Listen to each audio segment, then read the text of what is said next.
आज की कहानी। मेहमान शाम के 6 हो चुके हैं, लेकिन ऐसा नहीं कि अब तो खाने की तैयारी कर ले।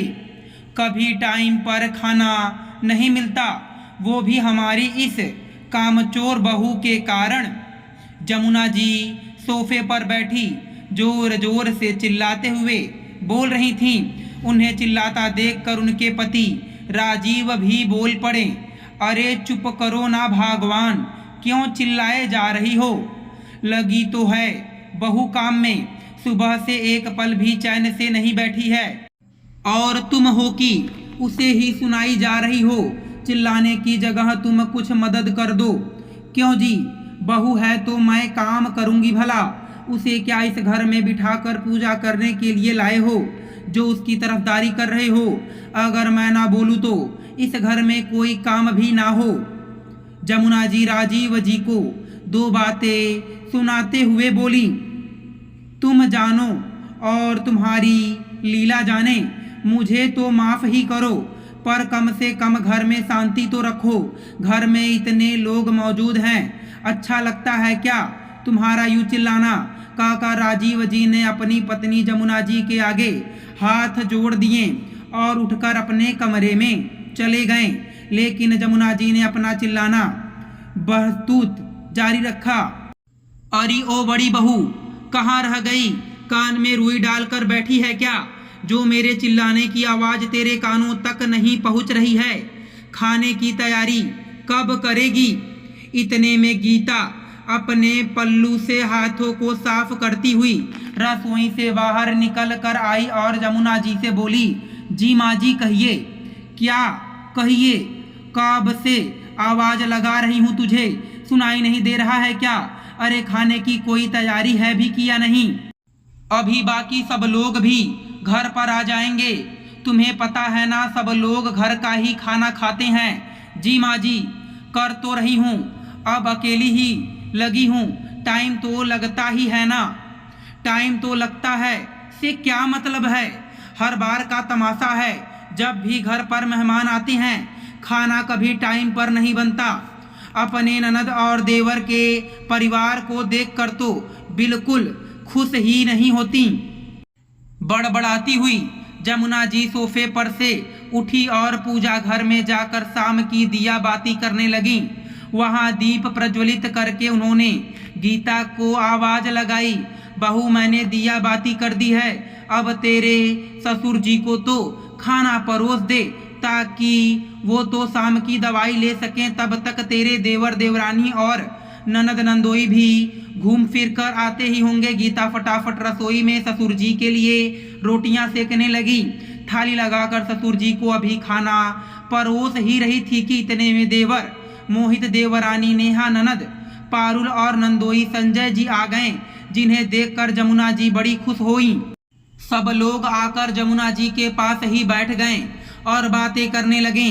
इतने में गीता राजीव जी को रोटी परोसने के लिए बाहर आई तो जमुना जी बोली, बड़ी बहू जरा इन लोगों के लिए पानी तो लेकर आ, अभी अभी बाहर से आए हैं तो प्यास तो लगी होगी। गीता रसोई में पानी लेने चली गई। ट्रे में सबके लिए पानी लेकर बाहर आई तो मोहित ने पूछा, भाभी आज खाने में क्या बनाया है? बहुत जोरों की भूख लग रही है। भैया दाल चावल, आलू मटर की सूखी सब्जी, वेजिटेबल रायता बनाया है, बस अब रोटियां सेक रही हूँ। आप लोग भी थोड़ी देर में बैठ जाना। क्या भाभी खाने में कुछ मीठा नहीं बनाया? इतने में ननद पारुल भी बोली, हाँ इतनी समझ हो तब ना, कब से कह रही हूँ इसे कि खाना तो टाइम से बना दे, लेकिन नहीं, हाथ पैर तो हिलते ही नहीं इसके। ऐसे आराम की जिंदगी की आदत हो गई है, कोई भी काम पूरा ठीक से नहीं किया है इसने आज तक। अचानक जमुना जी बीच में ही बोली। ये सुनकर नेहा और पारुल मुस्कुरा दी। उनकी ये मुस्कुराहट किसी तीर की तरह जाकर गीता के सीने पर लगी, पर वो कुछ ना बोली, चुपचाप रसोई में आ गई। भला घर में हंगामा करना, रसोई में आकर उसने रोटी बनाना जारी रखा तो जमुना जी बाहर से चिल्लाती हुई बोली, अब खाना परोसने में तो 1 घंटा ही लगेगा, रोटी बना बना के क्या इकट्ठा करनी है। इतनी अक्ल तो खुद की इस्तेमाल कर ले कि हाथ की हाथ उन्हें परोस भी दे। गीता को बुरा लग रहा था। हर बात पर जमुना जी उसे नीचा दिखा रही थीं, वो भी देवर देवरानी और ननद नंदोई के सामने, जो उम्र में और पद में दोनों में ही उससे छोटे थे। देवर देवरानी की नौकरी बाहर होने के कारण वो लोग सिर्फ कुछ दिनों के लिए ही यहाँ पर आते थे। इस कारण से दोनों जमुना जी के लाडले थे, जबकि बड़े बेटा बहू यहीं उनके पास में ही रहते थे। लेकिन बड़ी बहू की तो बिल्कुल भी कदर नहीं थी।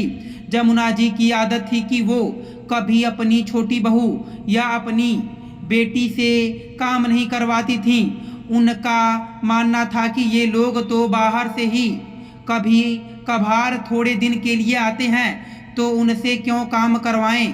पर गीता का काम तो बढ़ जाता था ना, उसे भी तो मदद की ज़रूरत होती है। आज भी बिल्कुल बैठने का मौका नहीं मिला था, ना ही दिन में आराम किया था।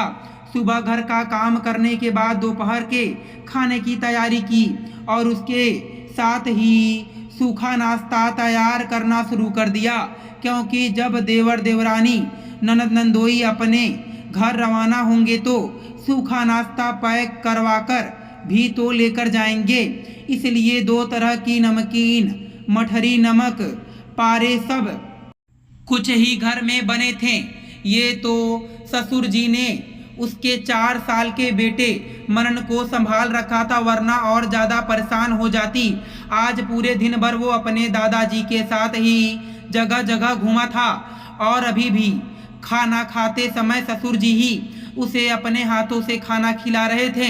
लेकिन मनन दिन भर में इतना थक चुका था कि आप सोने की जिद कर रहा था, लेकिन ये किसी को दिख नहीं रहा था। थोड़ी देर बाद जमुना जी फिर गीता को चिल्लाईं, अरे बहू, तुझे कहा ना इन सबको भूख लग रही है, फटाफट खाना परोस कर ले आ। ये सुनकर राजीव जी बोले, अरे वो रोटी सेक रही है तो खाना परोसने का काम तो तुम लोग कर सकते हो ना। दिख नहीं रहा है कि मनन भी उसे परेशान कर रहा है, थोड़ी तो मदद करवा दो। अरे वाह, हम भी तो अकेले घर संभालते थे, हमारे लिए दया नहीं आती थी, बड़ी बहू के लिए कैसे दया आ रही है। ये लोग कभी कभार तो यहाँ आते हैं, कम से कम इन्हें आराम से बिठाकर रोटी तो खिला ही सकती है। अपने घर में तो ये लोग काम करती ही है ना। जमुना जी चिढ़ते हुए बोली। उनकी बात सुनकर राजीव जी हैरान रह गए, पर सबसे ज़्यादा हैरानी उन्हें इस बात की हो रही थी कि इतनी बहस देखकर भी उनकी छोटी बहू बेटी भी उठकर नहीं आई और ना ही दोनों के पतियों ने कुछ कहा। आखिरकार राजीव जी उठे और खुद ही रसोई में जाकर बर्तन उठाकर बाहर लाने लगे। यह देखकर गीता ने कहा, पापा जी आप बैठिए, बस मैं अभी खाना परोस रही हूँ। मैं तो सिर्फ थोड़ी सी रोटी सीख जाए, ताकि सब लोग एक साथ बैठेंगे तो फिर कम ना पड़ जाए, इसलिए रुकी हुई थी। कोई बात नहीं बहू, तुम रोटी सेको, मैं कर रहा हूँ ना, कुछ बोलने की जरूरत नहीं है, राजीव जी ने उससे कहा। ये देखकर गीता चुप हो गई और रोटी सेकने लगी। राजीव जी बाहर बर्तन लेकर आए और डाइनिंग टेबल पर सबके लिए थाली लगाने लगे। ये देखकर जमुना जी बोली, यह क्या तमाशा लगा रखा है आपने? कहाँ गई वो आपकी कामचोर बहू जो अब बुढ़ापे में आपसे काम करवा रही है? पापा, हमें तो ये उम्मीद नहीं थी कि भाभी आपसे काम करवाती हैं। अचानक पारुल भी बोली, रहने दीजिए पापा जी, आप तो बैठिए। अगर भाभी हमें खाना नहीं परोस सकती हैं तो हम अपनी थाली खुद ही लगा लेंगे। नेहा ने भी कहा, हाँ पापा, हमें नहीं पता था कि भाभी आपके साथ ऐसा व्यवहार करती हैं। मोहिनी ने भी कहा, नहीं बेटा, मेरी बड़ी बहू जितना मेरा ध्यान रखती है ना, उतना तो मेरी छोटी बहू, मेरी बेटी ने भी नहीं रखा। पर क्या है ना कि मेरी बड़ी बहू सुबह से काम में लगी हुई है, उसका छोटा बच्चा भी है जो उसे परेशान कर रहा है, पर ये सब उसकी सास को नहीं दिखता, पर मुझे तो दिख रहा है। अब तुम लोग तो यहाँ मेहमान हो, तो मेहमान को तो खाना घर के लोग ही परोसते हैं ना, तो ये तो मेरा भी कर्तव्य है कि मैं तुम्हें बैठाकर खाना जरूर खिलाऊंगा। तो तुम लोग बैठो, बस मैं अभी तुमको खाना परोसता हूँ। कहते हुए राजीव जी अपने काम में लगे रहें। ये देखकर जमुना जी, नेहा और पारुल शर्मिंदा होते हुए खुद ही रसोई में आ गईं। भाभी आप जाइए, जाकर पहले मनन को सुला दीजिए, तब तक मैं रोटी सेकती हूँ। नेहा ने कहा, हाँ भाभी, मैं खाना परोस रही हूँ, आप जाकर मनन को सुला दीजिए। पारुल ने कहा, हाँ बहू, हम लोग कर लेंगे, मनन परेशान हो रहा है, पहले उसे देख ले। कहते हुए जमुना जी और पारुल थाली लगाने लगी, वहीं नेहा रोटियां सेकने लगी। गीता बाहर आने लगी तो देखा मनन ससुर जी की गोद में था। उसकी गोद से मनन को लेते समय उसने ससुर जी को धन्यवाद किया और ससुर जी ने उसके सिर पर हाथ रखकर उससे आशीर्वाद दिया।